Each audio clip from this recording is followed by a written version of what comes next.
Well, hello there, YouTube. As you can see from the title and possibly the description of this video, I've got some interesting things to say.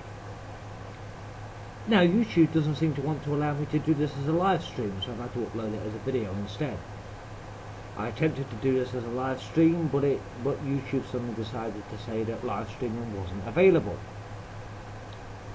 Probably due to the title and description of the video. It seems that we are being censored. Well, that's a whole other kettle of fish. What weird saying. Anyway, so what is it I actually want to talk about? Well, obviously I want to talk about what's happening within our great country of England and the greater UK as a whole. We've had some interesting problems. Obviously we still have the massive issue of hundreds of illegal immigrants coming into our country on a daily basis. This has only increased with the good weather we've been having recently and the good weather in the channel, so that there's a relatively calm water crossing.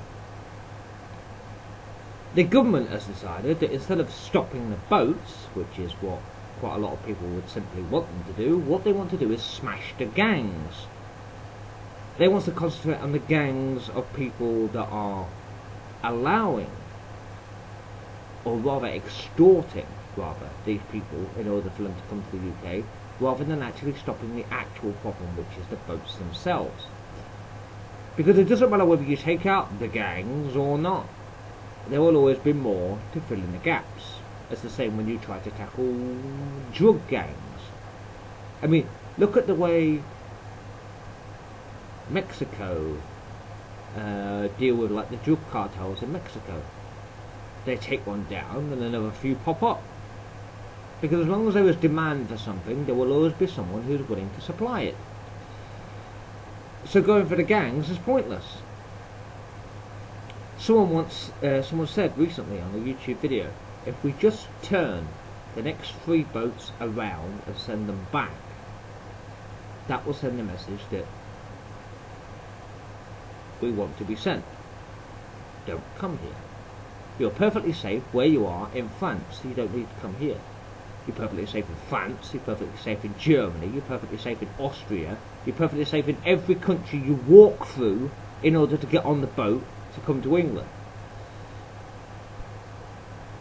And that also brings up an interesting point, because if England is so amazing that you all want to come here, why is it that when you get here, you want to then try to turn England into essentially a copy of your country? Surely that is what you're running away from. If I'm running away from my country because I don't like the way my country is being run and I don't like anything to do with my country, when I go to a different country then and claim asylum there, I'm not going to try to change that country to be like the country I left, because then I'm just going to have to leave again, aren't I? I just don't see the point. Now, some of these illegal immigrants and legal immigrants that come over here just want to come over here and live their lives and live normally and integrate as much as they can. There are particular ones, like Muslims for instance, who will integrate as much as they can, but they can't integrate fully. They're not going to go down the local pub and have a pint with you, because they can't. But they don't have a problem with you going down the local pub and having a pint. And then you've got the other kind, the ones that want to stop you going down the pub and having a pint. The ones that claim that it makes them feel uncomfortable that British people drink. It offends them that British people drink.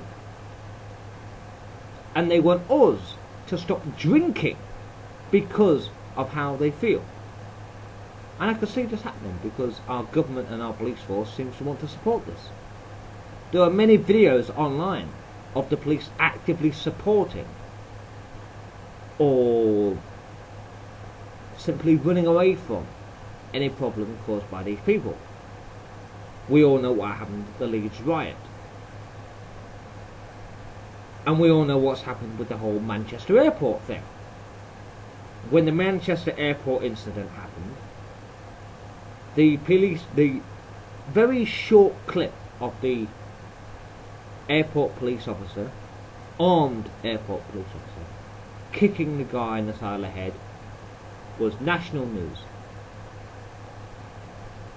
And recent CCTV footage has been released showing the full story, showing what actually happened, which may possibly go some way to justifying why that officer kicked that guy in the side of his head.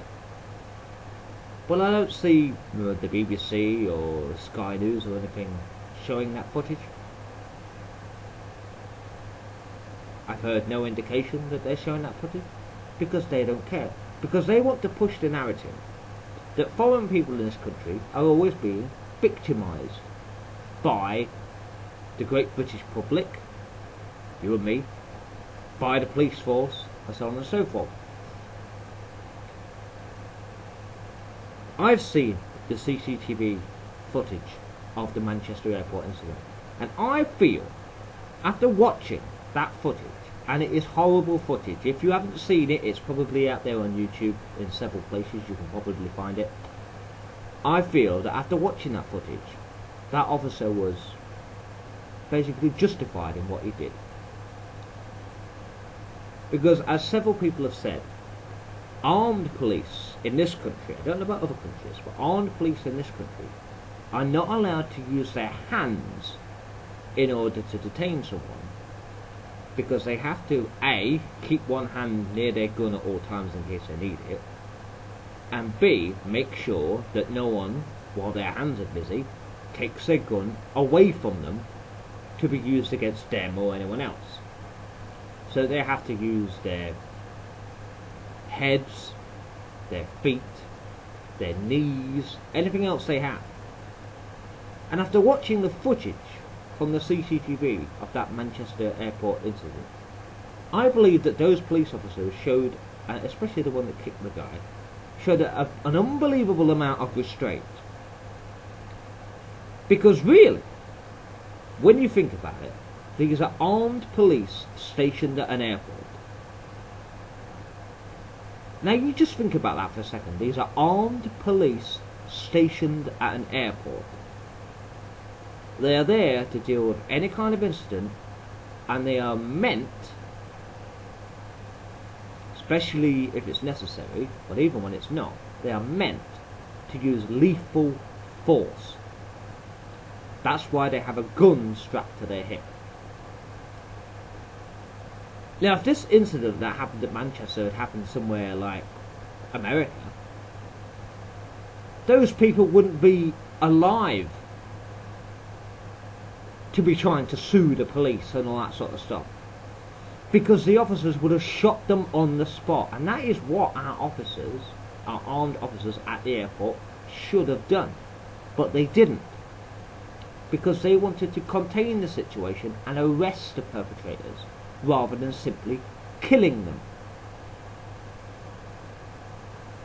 Maybe, therefore, this was a bad decision, but it's the decision those officers made, or the decision that particular officer made, because the other two have been battered to fucking death almost. Especially the poor female officer who ended up with a broken nose. No one's mentioning that in the mainstream media, are they? No. Okay, fair enough. So we had the Manchester airport incident, in which the cop that has kicked the guy in the head, which he's perfectly justified in doing. I mean, really, he could have just shot the guy, but he didn't. He decided to detain him and arrest him. Right?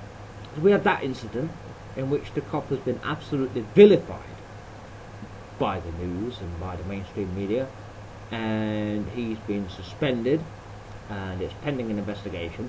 Even with the release of the CCTV evidence that shows that he was possibly perfectly justified in how he acted, and that really he could have just drawn his gun and shot the guys, but didn't. No, they ain't going to take that into account. They ain't going to take his measured response into account. That officer's lost his job. I guarantee it. We're going to find out in the next few days or next few weeks or whatever. That officer is off the force and probably has some kind of criminal proceedings against him. And I think if we have more cops like that in our country, this would be a better country to live in. And the British public would have more faith in the police force. Because the police force as it is at the moment, the British public has no faith in them whatsoever.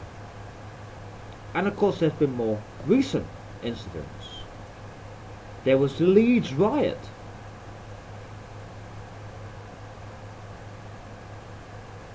A small group of children were being taken from a family because of concerns of neglect or child abuse. The family weren't going to let the kids be taken, so the police were called. The police arrived, and a huge throng of the community, which were nothing to do with the issue at all. Apparently, they were mainly Muslim men. Decided they were going to attack the police. Now, Muslims have nothing to do with Romanians or whatever it was the family was. What's it got to do with that? But no, they decided to come out and attack the police. And the police ran away. They can call it a strategic withdrawal as much as they like. They ran. There is video footage of them running away. It's online as well, you can see it. They literally ran away as fast as they could. And then they let everything that happened afterwards happen. You know, the burning of the bus and all that sort of stuff. You know, they let the police car be turned over. You know, they let all that happen. They ran away. They ran away from a large group of apparently Muslims. Contrast that with what happened in London a day or two ago. A peaceful demonstration outside Downing Street, and I think also outside the Houses of Parliament, I'm not sure. A peaceful demonstration. And the police were already there, ready, in full riot gear. Helmets, stab vests, everything. Where was the riot police? And the police in full riot gear in Leeds, where they were needed. Why are you showing up in riot gear to a peaceful demonstration? And I don't know if you've seen it, but there's a video online and it's being circulated very well, so I don't know if you haven't seen it. If you haven't seen it, you've been living under a rock. There is a video of what happened during Tommy Robinson's thing on a recent Saturday. The police actively helped and walked a pro-Palestinian and pro-Hamas, so therefore pro-terrorist demonstrator, walked towards that group and walked past that group and walked through that group, knowing the problems it would cause. And they were walking with him as though they were part of the march that they were doing.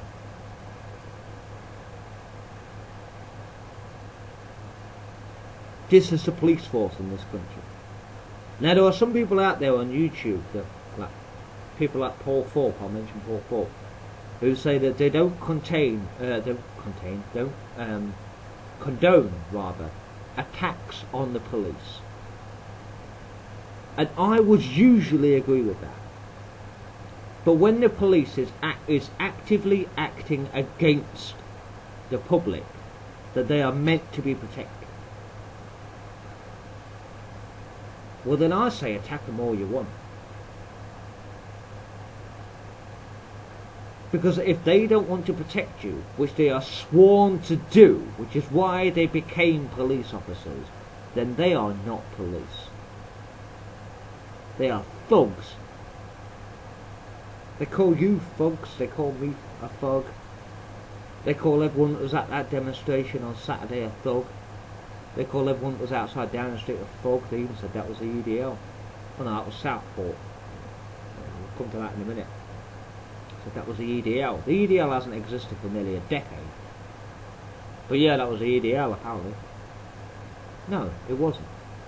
They're just trying to push a narrative, a false narrative, that the British public, the great British public, when they are outraged about something, like what happened to Southport, which I'll talk about in a minute, right, that is far right, racist, football hooliganism and EDL supporters. Some of the people that were at those demonstrations, and some of the people that were at Tommy Robinson's thing on the Saturday, right? There weren't any of that shit. There was white people there, black people there, Sikhs, Hindus, fucking people of all races and religions. Even though we're all the same race, we're all human. Right? People of all nationalities, all religions. There was Muslims there. There was Muslims at the Tommy Robinson thing. There was Muslims there. And they would say, oh yeah, Tommy Robinson hates Muslims, and Tommy Robinson's friends hate Muslims. Muslims were there. I know, because I spoke to people that were there. And they said, yes, Muslims were there. Muslims were there. Sikhs were there. Hindus were there. Christians were there. Jews were there. Every religion you can think of was there. Every colour of skin you can think of was there. There was a very enthusiastic black guy that was wearing a whole England flag suit and waving an England flag. He was there. Would he be there if that whole thing was racist? Do you think there'd be a black guy there if the whole thing was racist? If it was just a bunch of white guys that hate all other people that aren't white? Would a black guy be there? There were people in fucking wheelchairs there. There was disabled people there. There was old people. There were children. There was all kinds of different people there. From all walks of life. But no, it's all far right, white, racist, football hooligan yobbos, isn't it? Now, talking of Southport, obviously in Southport recently there was a horrible tragedy, absolutely horrible. And obviously, you know, people are angry about that. Not just in Southport, but across the country. And I tell you right now, they have every fucking right to be.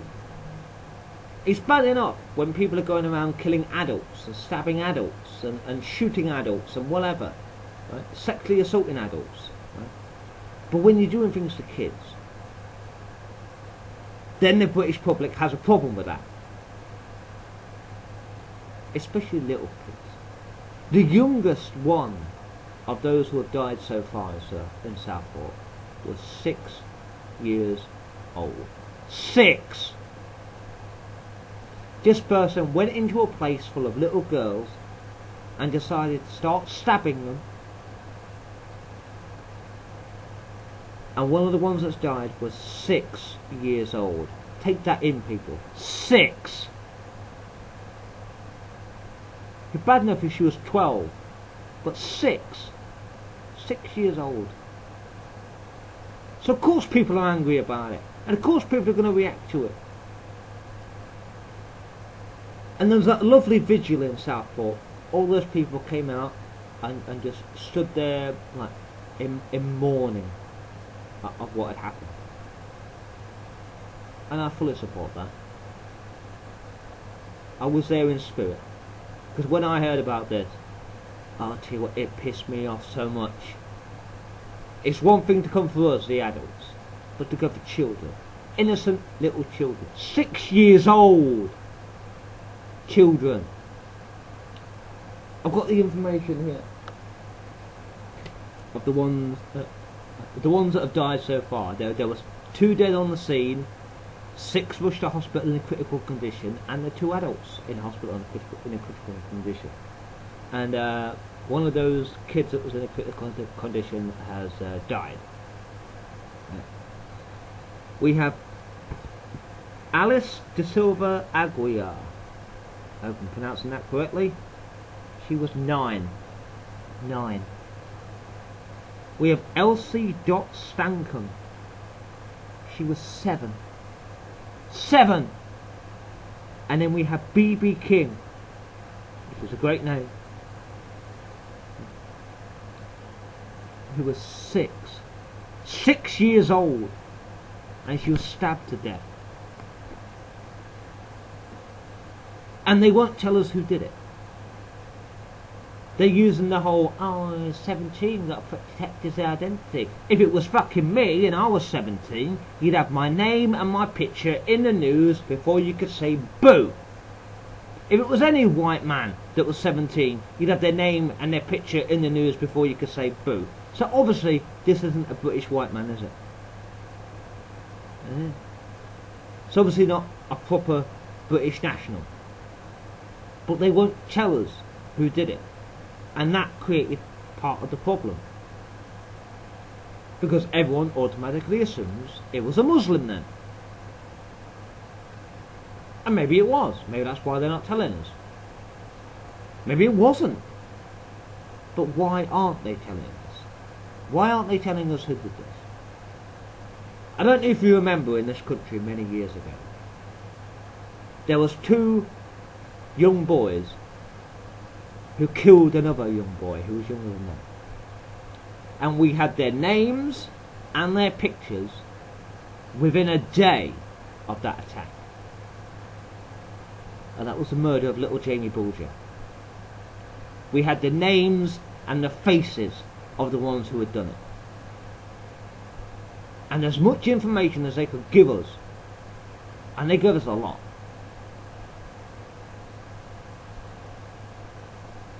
So what's the difference here?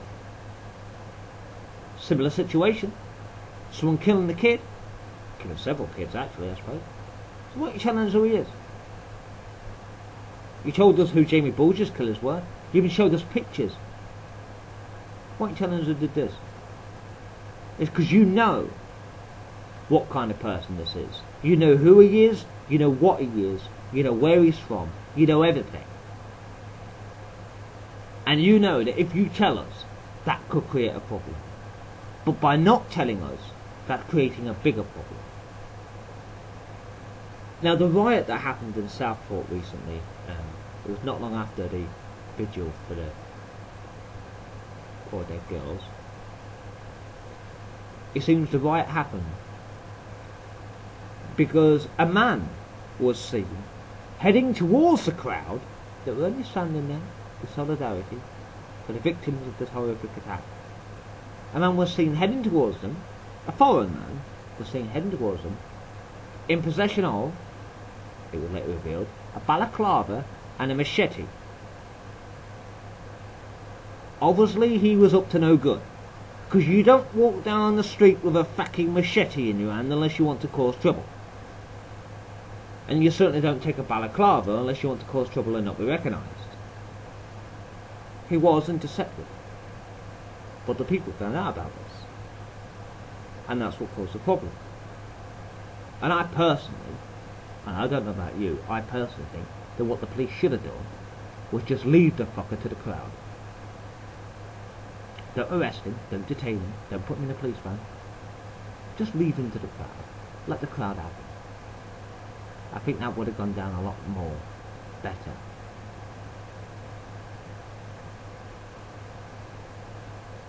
But if that's the way we're thinking in this country these days, obviously we're in some serious trouble.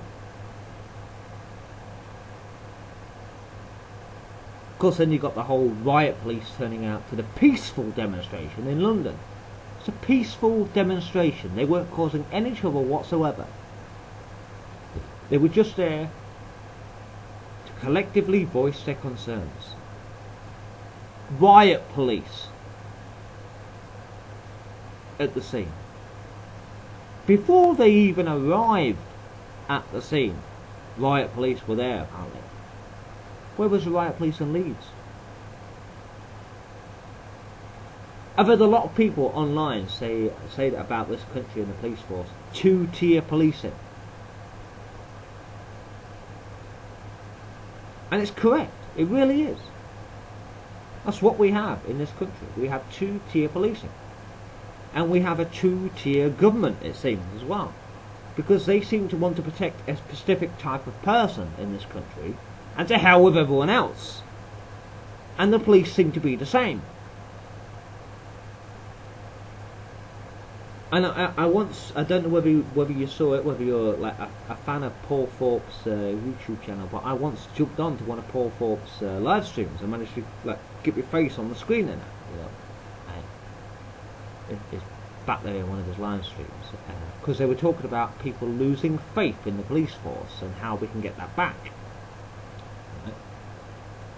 And I went on there just to say one thing, and I said it right at the end. I said, you were talking about people losing faith in the police force and how we can get it back. I said, the way to do that is just one thing. For the police to do their job. Doesn't matter who you are. Doesn't matter where you're from. Doesn't matter your nationality, your religion, your background. Doesn't matter. The police should enforce the law. If you come over to this country, or you live in this country, and you break that law, you face the consequences, and the police should enforce that. Regardless of who you are. Doesn't matter whether you're born here, or you're an illegal immigrant. You follow our law. And if you don't follow our law, you bloody well get arrested, and you face the full force of our justice system. Because without that rule of law, we have anarchy. And that is my next point. Anarchy is what's going to come soon. Because people were already losing faith in the police force. It was mentioned on that live stream that I joined in on. Right? And people have lost even more faith in the police force. There are videos being released online right now showing the Metropolitan Police in London arresting innocent people for no reason. Yet they walked side by side with a pro-Hamas supporter. And then they wonder why we've lost faith in our police forces in this country. Well, that is why. Because you arrest innocent people for no reason, and you support a terrorist supporter. Because a pro-Hamas supporter is a terrorist supporter, because Hamas is a terrorist organisation. And if you're going to support them, you've lost the faith of the people. And to then arrest innocent people when they're not doing anything wrong, you lose even more faith from the great British public. So I say to you now, everyone out there, the great British public, don't trust the government, don't trust the police. They are not here to help you. They don't care about you. They only care about a specific type of person in this country, and it isn't you. So now you have to do things for yourself. Because when it comes to an invasion of this country, and it is an invasion, I will say, it is an invasion. When it comes to an invasion of this country, there are 4 ways you can stop it. The government can stop it. The army can stop it. Sorry about that. Right, the army can stop it. But obviously the army can't act unless the government say so. The police can stop it. But they seem to be totally in control of the government now too. So the only one left is the public. And it's going to be the public that sorts the problem out. It was Adolf Hitler, believe it or not, who said war begins when diplomacy fails. And he was right. He was right then, and he was right now. War does begin when diplomacy fails. And diplomacy has failed. Because the government doesn't want to do anything. The police obviously don't want to do anything. They've picked their side, and it isn't our side. When you become a police officer, you essentially sign up to protect the British public from harm and to detect and prevent crime. Our police officers are not doing that now. And our government are meant to work for the people and on behalf of the people, and they're not doing that either. That just leaves us, the great British public. And I've been saying it for a couple of months now, and I'll say it again right here on this video. I see a civil war coming across England and across the greater UK. A civil war as in it will be within the countries. But I don't think the war itself will be civil. And to use a term that's been used over the course of history, it will be bloody but brief. And that war is coming. And we're being pushed towards it. More and more and more and more. Because eventually the time is going to come where people are going to say, right, that's it. I've had enough. The government ain't helping, the police ain't helping. People are dying in the streets, little kids are being killed. And people are going to say, right, that's it, I've had enough. I'm done. These fuckers are going to pay. And they'll collect a group of like-minded people, and there's plenty of them about. There are millions of us in this country. We all have the same thought. We all feel enough is enough. When you start killing 6-year-old children, enough is enough. So there's enough of us out there. And there are millions of us. And that's just in England. There are more in Scotland, Wales, Northern Ireland. There's enough of us. And we outnumber the ones that are causing the problem. And if it comes to it, we outnumber the police if they try to stop us. And pretty soon, I believe the time will come where people will go, right, that's it. I'm done. Fuckers are going to pay. And I'm sure they will have hundreds of people behind them. Hundreds and hundreds and hundreds. Because they're not the only one that's going to have that thought. And I know I'm not the only one that has that thought now. When you're killing 6-year-old girls, 6-year-old girls, I mean, let that sink in. 6 years old. She hadn't even begun to live, and now she's dead. 6 years old. I think what that did to that family, and to the other families affected, and to all the people of that community who thought their area was safe for their children to go to, like, one of these clubs. 2 are killed and 6 are seriously injured, and then 1 dies later in hospital. Imagine the distress and the outrage and the absolute searing anger that they must be feeling.